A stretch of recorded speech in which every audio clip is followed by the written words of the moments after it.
Horror story. कहते हैं इस दुनिया में कुछ ऐसे राज हैं जो सामने ना आए तो ही अच्छा है। इस दुनिया में कुछ शक्तियां हैं जिन्हें हम देख नहीं सकते पर महसूस जरूर कर सकते हैं। उन्हीं में एक भयानक शक्ति हर 100 साल बाद जाग उठती है। आज की कहानी उसी शक्ति के बारे में है। रिहान और नेहा दोनों ही राइटर्स थे और मुंबई शहर की भागदौड़ से थक चुके थे। दोनों ने फैसला किया कि वो मुंबई शहर से दूर एक घर ढूंढेंगे और वहीं रहेंगे। महाराष्ट्र में एक छोटे से गांव में उन्हें एक हवेली मिली और वो दोनों उसमें शिफ्ट हो गए। हवेली पुरानी थी लेकिन बेहद खूबसूरत। हवेली के मालिक की मौत हो गई थी और तब से वो खाली पड़ी थी, इसलिए वो उन्हें सस्ते में मिल गई। सब कुछ अच्छा था, पर एक दिन जब रियान अपना पुराना सामान अनपैक कर रहा था तब उसे बेसमेंट से एक आवाज आई। उसने बेसमेंट का दरवाजा खोला तो उसमें एक पुरानी रॉकिंग चेयर पड़ी थी जो बार बार एक बड़े से संदूक पर अपने आप गिरे जा रही थी। वो संदूक बहुत पुराना था और उस पर जंग लगा ताला भी था। रियान को ऐसा लग रहा था जैसे उस संदूक के अंदर से कुछ हिल रहा है। रिहान ने उस संदूक पर लगे ताले को तोड़ दिया। जब उसने वो संदूक खोला तो अचानक उसे एक ठंडी हवा महसूस हुई। उसके अंदर लाल कपड़े में लिपटी एक गुड़िया थी जिसके नीचे एक किताब पड़ी थी और उसके कुछ पेजेस फटे हुए थे। उन पेजेस पर लिखा था, त्रिगोरी, छूना मत। ये गुड़िया आत्माओं को आकर्षित करती है। पर रियान खुद को रोक नहीं पाया। उसने उस गुड़िया से वो लाल कपड़ा थोड़ा सा हटाया। गुड़िया की आंखें सफेद थीं और शरीर काला। उस गुड़िया में कुछ अजीब सी बात थी, इतनी कि रिहान उस गुड़िया समेत उस संदूक को ऊपर अपने स्टडी रूम में ले गया। लेकिन इस घटना के तुरंत बाद रिहान की जिंदगी पूरी तरह से बदल गई। रिहान को पूरी रात अजीब सी आवाजें आती रहीं, जैसे कोई दर्द में चीख रहा है, उसे बुला रहा है। लेकिन जब जब वो आंख खोलता तो कमरे में उसके और उसकी वाइफ नेहा के अलावा कोई नहीं होता। एक बार रियान अपनी स्टडी में बैठा कुछ लिख रहा था कि अचानक ही कमरे की सारी लाइट्स फ्लिकर करने लगीं और कुछ ही सेकंड्स में कमरे की सारी लाइट्स और बल्ब एकदम से फट गए। तभी उसे घर के बाहर किसी के जोर से चिल्लाने की आवाज आई। उसने बाहर जाकर देखा तो वहां एक काली बिल्ली बेरहमी से मरी पड़ी थी। उस दिन के बाद से रियान को हर वक्त ऐसा महसूस होने लगा था कि उनके घर में कोई और भी है। वो बेसमेंट की रॉकिंग चेयर सारा टाइम अपने आप ही हिलती रहती। हर समय रियान को चीखें सुनाई देती। उसे रात के अंधेरे में घर के अंदर मरे हुए लोगों के चेहरे भी दिखने लगे थे। वो चेहरे बेहद डरावने होते थे, लेकिन पल भर में उसकी आंखों के सामने से गायब हो जाते थे। रिहान को कुछ समझ नहीं आ रहा था, इसलिए उसने ये सारी बातें नेहा को बताईं। लेकिन नेहा को उसकी बातों पर विश्वास नहीं हो रहा था। रिहान ने फैसला किया कि वो संदूक से मिली उस किताब को पढ़कर त्रिगोरी से जुड़ा राज जानने की कोशिश करेगा। रिहान सारा टाइम उस गुड़िया और उन पन्नों को पकड़कर उन्हें डिकोड करने में लगा रहता। रिहान इतना पागल हो चुका था कि वो खुद घर के आसपास के लोगों से त्रिगोरी के बारे में पूछने लगा और तब उसे किसी ने एक पंडित के पास भेजा। जब वो उस पंडित से मिला तो उस पंडित ने रिहान को कुछ ऐसा बताया जिसे सुनकर रिहान के रोंगटे खड़े हो गए। उसने बताया कि हर 100 साल में एक अजीब घटना होती है जब चैत्र अमावस्या, चैत्र पूर्णिमा और बैसाखी अमावस्या एक ही महीने में आते हैं और तब एक बहुत ही भयानक काली शक्ति जाग उठती है, त्रिगोरी।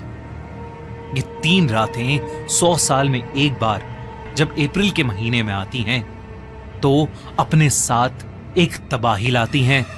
1 अप्रैल चैत्री अमावस्या से लेकर 30 अप्रैल यानी बैसाखी अमावस्या तक अप्रैल शताब्दी का सबसे खतरनाक महीना बन जाता है और इस पूरे महीने को कहते हैं काल त्रिगोरी। त्रिगोरी अपने साथ एक ऐसा कहर लाता है जो सब कुछ बर्बाद कर सकता है। उस पंडित ने रियान को बताया कि जिस गांव में रियान अभी रह रहा है वहां 100 साल पहले एक काला जादू करने वाली औरत ने उसी लाल कपड़े में लिपटी गुड़िया का इस्तेमाल करके काल त्रिगोरी को अपनी नींद से जगाने की कोशिश की थी। और तब एक ही रात में पूरा का पूरा 500 लोगों का गांव मारा गया था और आसपास के सारे गांव में ऐसी बीमारियां फैलने लगीं जिसने कई लोगों की जिंदगी बर्बाद कर दी। ये सब सुनकर रिहान ने उसी पंडित से मदद मांगी। उस पंडित ने रिहान को 2 काली बिल्लियां दी और कहा कि वो अगले 2 दिन में उसके घर आएगा और त्रिगोरी को शांत करेगा। रिहान पूरा दिन घर में उस पंडित के बताए शुद्धिकरण के नुस्खे आजमाता रहता और उन काली बिल्लियों को 24 घंटे अपने पास रखता। रिहान नेहा से कहता कि ये काली बिल्लियां उनको घर की प्रेत आत्मा से बचाएंगी। नेहा से अब रिहान का पागलपन बर्दाश्त नहीं हो रहा था। 2 दिन बाद वो पंडित उनकी हवेली में आया। पूजा का सामान देखकर ही रिहान और नेहा की रूह कांपने लगी, क्योंकि उसमें इंसानी खोपड़ी, मरे हुए जानवर और ऐसी ही बेहद अजीब अजीब चीजें थीं। लेकिन उस पंडित ने रिहान को हिम्मत रखने को कहा। उसने हाथ में एक लाल कपड़ा लिया और उस लाल कपड़े से उस गुड़िया को निकाल के पूजा स्थान के बीचों बीच रख दिया। पंडित ने देरी ना करते हुए पूजा शुरू की और मंत्र आवाहन से काल त्रिगोरी को शांत करने की कोशिश करने लगा। पूजा शुरू करते ही रिहान को बहुत तेज दर्द में किसी की चीखें सुनाई देने लगी। तभी रिहान और नेहा ने देखा कि गेट की दीवार के अंदर से एक बहुत ही डरावनी 10 फीट लंबी परछाई निकली है जो उनकी तरफ आ रही है। जैसे जैसे वो परछाई उनकी तरफ आ रही थी वैसे वैसे घर की सारी लाइट्स अपने आप फूटती जा रही थीं। तभी एकदम से बहुत ही तेजी से दरवाजा खुला और वो परछाई घर के अंदर आकर हवा में कहीं गायब हो गई। और तभी घर की सारी चीजें हिलने लगीं। वो बिल्लियां आपस में एक दूसरे से इतनी बुरी तरह लड़ने लगीं कि उन्होंने एक दूसरे को नोच काट कर मार डाला। नेहा को अपनी आंखों पर विश्वास नहीं हो रहा था। उसे लगा कि ये सब उस गुड़िया की वजह से हो रहा है, इसलिए उसने हड़बड़ी में बिना लाल कपड़े के उस गुड़िया को उठाया और उसे काट कर जला दिया। ये देखते ही वो पंडित कांप उठा। उसने बताया कि काल त्रिगोरी से ऐसे छुटकारा नहीं मिलेगा और बिना लाल कपड़े के उस गुड़िया को छूने की हिम्मत करके नेहा ने अपने पूरे परिवार को संकट में डाल दिया है और अब उन्हें मरने से कोई नहीं बचा सकता। वो पंडित पूजा को बीच में छोड़कर ही घर से जाने लगा। रिहान उस पंडित से मदद की भीख मांगता रहा, लेकिन वो पंडित इतना घबराया हुआ था कि उसने कुछ नहीं सुना और वो वहां से चला गया। रिहान और नेहा की उस रात बहुत बुरी लड़ाई हुई। रिहान उस पूरी रात सो नहीं पाया क्योंकि उसे बार बार वही 10 फीट लंबी परछाई दिख रही थी जो धीरे धीरे और ज्यादा डरावनी होती जा रही थी।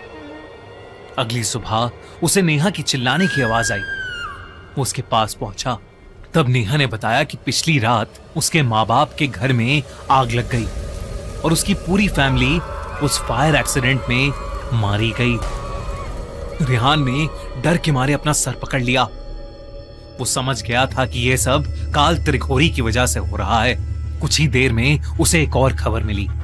जो पंडित उनके घर पूजा करने आया था उसे भी किसी ने जंगल में बेरहमी से मारकर छोड़ दिया था। अब रिहान को कुछ समझ नहीं आ रहा था कि वो क्या करे। थक हार कर रिहान ने सोचा कि वो संदूक को भी जला देगा, लेकिन जैसे ही वो संदूक तक पहुंचा उसने देखा कि वो काली गुड़िया वापस से जुड़ गई है और वो उस संदूक के ऊपर बैठकर उसे देख रही है। तभी फिर से उसे नेहा के चिल्लाने की आवाज आई।